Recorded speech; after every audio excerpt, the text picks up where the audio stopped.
ألف مبروك فوز المنتخب المغربي على المنتخب الإماراتي. المنتخب المغربي يلعب على كأس العرب في انتظار الفائز مباراة السعودية والمنتخب الأردني، والمنتخب الإماراتي يلعب على تحديد المركزين الثالث والمركز الرابع في انتظار الخاص مباراة السعودية والمنتخب الأردني. كابتن رشيد مبروك الفوز. شكرا جزيلا. فهد مسعود هارد لك يا أخوي. مبروك عوضين خير إن شاء الله. إن شاء الله يا رب. عندك فايز. أول شيء تعازينا لضحايا فيضانات مدينة آسفي بالمغرب. الله يرحمه ويغفر لهم مسكينهم الجنة، عظم الله أجركم. الله. وأول شيء يمكن كذلك نفتخر بفهد مسعود وفريق إماراتي على المستوى اللي قدمه. أكيد بأنه تربطنا قوة وأصالة كبيرة جدا وغطيدة. أظن بأنه اليوم المنتخب المغربي انتصر، يعني الفريق اللي كان خصم ند بالند، خصوصا في الشوط الثاني. لاحظنا بانه في الشوط الثاني نعم خصوصا الدقائق الاولى 46 48 تحت فرص المنتخب يعني الاماراتي، ولكن قراءة جيدة والفكر المتطور ديال طارق سكيتيوي مع الطاقم ديالو، عارف يشتغل حتى 7 الصبح ما ينام، وادوات هم اللاعبين. لازم ان نهنئ اللاعبين كلهم اللي لعبوا ودكة الاحتياط، لانه روح فريق جماعي وهذا شيء مهم التعامل معهم. واكيد بان هذا الشيء يبين بانه في تغييراته دائما يخلق الفرق. عملها مع فريق سوريا وعملها الحين حاليا. نعم. نشوف كل لاعب دخل الا هو اللي يسجل الهدف. اكيد بانه مغامره الفريق الاماراتي كوزمان في الشوط الثاني بادخال اكثر عدد من اللاعبين لهم حس هجومي، يمكن خلق شيئا ما عدم توازن الفريق من الناحيه الدفاعيه. اكيد بانه في الاول كان قاب قوسين من التسجيل، ولكن استغلوا الفريق المغربي بادخال هذه العناصر، الحمد لله.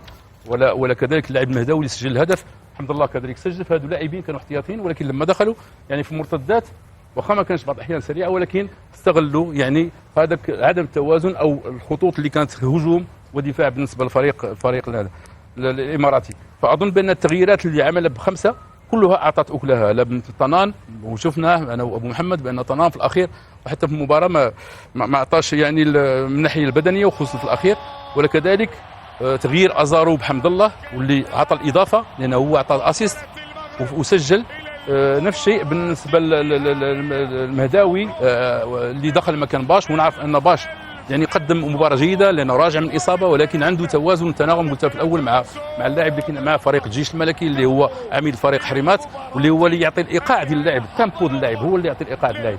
ولكن اظن بانه الفريق المغربي اليوم يعني عرف كيف يقتل المباراه باش يمكن يتخلص في كثير، خصوصا من بعد ما سجل الهدف الثاني. وانا قلتها للكابتن منذر، قلت له الهدف الثالث جاي لانه اصبحت تتبان فراغات، ولا لا كابتن منذر؟ صحيح. اصبحت هناك فراغات، واظن بانه استطاع باش يسجل، خصوصا بانه تعزيز واحد الجهه اللي اصبح، لانه لما غير كوزمان خرج مدافع من اليمين وادخل ورجع الظهير يسار في اليمين، لانه يطلع اللاعب روبيو يطلع، فعمل اثنين واحد مدافع والاخر المدافع الثاني يلعب كمدافع. واظن بان سد هذاك الممر حتى ممكن يخلق منه صعوبه، وهو اللي كان صعوبه. فاظن بانه المنتخب المغربي اليوم يعطيك يستاهل. يعطيك الصحه.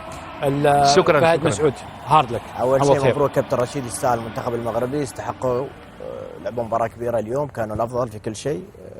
هارد لك لمنتخبنا. لازم هذه المباراة نبني عليها، كنا نطمح ان نروح الفاينل، لكن اليوم بين الفريق انه في اجهاد. اهم اللاعبين اللي كنت تعتمد عليهم في المباراة ما كانوا في حالتهم، كايو، يحيى، خمينيز، هذه المفاتيح اللعب اللي عندك اللي انت دائما برونو اللي تعتمد عليهم ما كانوا في حالتهم. هذه كرة القدم. الشوط الاول جاتنا فرصة، انا قلت في هذه المباريات لازم نستغل الفرص لما تلعب مع فريق قوي ومرشح للبطولة، اي فرصة تجيك لازم تكون اكثر جماعية. هذه كرة القدم. بنلعب على الثالث والرابع.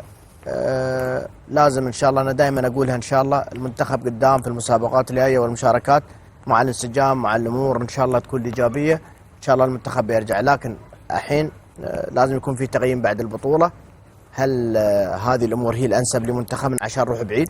انا اشوف في عناصر في المنتخب بس محتاجه وقت، محتاجه تجانس، في ناس جاتهم فرصه لازم يستغلونها، واللي جاتها الفرصه وما استغلها طبعا هذه ترجع له. في النهايه مبروك، بطوله جميله الى الان. كنا نتمنى نكون في المكان يعني في الفاينل، لان جمهورنا يستحق. لازم نشكر جمهورنا خالد بامان اللي دائما يكون مع المنتخب، كانت نتائج ايجابيه ولا نتائج سلبيه. لازم ان شاء الله في يوم بتفرحون ومعوضين خير ان شاء الله، وهذه الكوره. قلت له مبروك واحلى مبروك بعد. يستاهل. صح ولا لا؟ شكرا. يستاهل كابتن. فهد الأنصاري، ليش فاز المنتخب المغربي وليش خسر المنتخب الإماراتي؟ باختصار لو سمحت. خالد، منتخب مغربي أكثر واقعية، لعب نفس أسلوب الشوط الأول، كان يلعب على توسعة الملعب، يلعب على العرضيات، وهذه قوة المنتخب المغربي. في 4 لاعبين لازم نذكرهم خالد، المدافعين بفتيني مع مروان سعدان وأنس باش وحراسات. 4 لاعبين قدروا أن يديرون هذه المباراة. الأظهرة يطلعون بأريحية، يتقدمون بأريحية، الأجنحة في داخل البوكس دائما، لكن ال4 لاعبين مع زائد حارس المرمى وهم باستطاعتهم أن يديرون هذه المباراة نفس ما حصل في الشوط الأول، واستمروا في الشوط الثاني أيضا مع تبديلات دخول المهداوي أشرف، بالرغم من إعطاء أدوار هجومية أكثر وسجل، لكن وسط المنتخب المغربي أعتقد أنه قادر على إدارة أي مباراة، خصوصا المباراة الكبيرة اللي تحت الضغط. لاعب خالد قيمة تحت الضغط قدرتها الذهنية بالذات تحت الضغط يبين أكثر، لذلك نشوف الهدوء واتخاذ القرار الصحيح من لاعبين وسط المغرب، واعتقد استحقوا هذه المباراة وهاردك للمنتخب الاماراتي. كابتن راضي، اسباب فوز المغرب. مبروك للمنتخب المغربي، هارد لك للمنتخب الاماراتي. اعتقد الانجاز اي انجاز لا يمكن ان ياتي من فراغ، تحتاج الى مدرب على مستوى عالي، لاعبين فاهمين كل شيء في كرة قدم. المدرب هو عبارة عن توظيف لأدواته، اللاعبين اللي ما يملكون فهم تكتيكي، لياقة بدنية، مهارات، لا يمكن أي مدرب أنه يتعامل معه. هذا موجود بالمنتخب المغربي صراحة.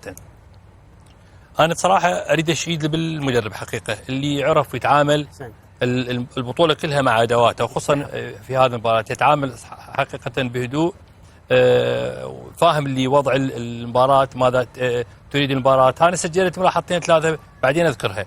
طبعا أشيد برقم 4 سفيان اللي هو تقريبا قائد الوسط. لا اسمح لي، الحلقة قدامك على الهواء، تفضل. ورقم 6 لا، هذه الحالة أنا تكلمت مو هاي الحالة، اكو حالة بالدقيقة 56 واكو حالة بالدقيقة 68. زين. الدقيقة 56 هي الحالة الهجومية للمنتخب، مو هذه. شوف هسه القطع، شوف قطع الكرة هنا، شوف التحول، شوف التحول، لاحظ. نعم. شوف الكرة الخطرة، شوف لاحظ. وهم طبعا الفريق فايز، شوف لاحظ هاي. والعكس بالدقيقة 68 لاحظ المنتخب الاماراتي من يتحول، يعني ما اقول ما عنده حرص، لكنه فقد الكرة بسهولة. هاي شوف هسه الكرة، فقد الكرة بسهولة، اكو بطء طبعا، وعودة المنتخب المغربي، بس شوف لاحظ فقدان الكرة بسهولة، لاحظ. واكو سيطرة بالنسبة للمنتخب المغربي. انا ايش اقول؟ تسمح لي هنا انا اقول اعتقد المنتخب المغربي قادر ان يلعب مع اي منتخب، لانه عنده تحكم بالمباراة عالي جدا. منطقة الوسط مسيطر عليها، عنده لبلات طرف لاعبين على مستوى جدا عالي، عنده صبر. يعني حقيقة الفريق يتمكن بدائرة المباراة، لانه عنده لاعب قائد بالدفاع وعنده قائد بالوسط. فانا اعتقد اي مدرب يحتاج بعض اللاعبين اللي ينقلون افكاره داخل الملعب.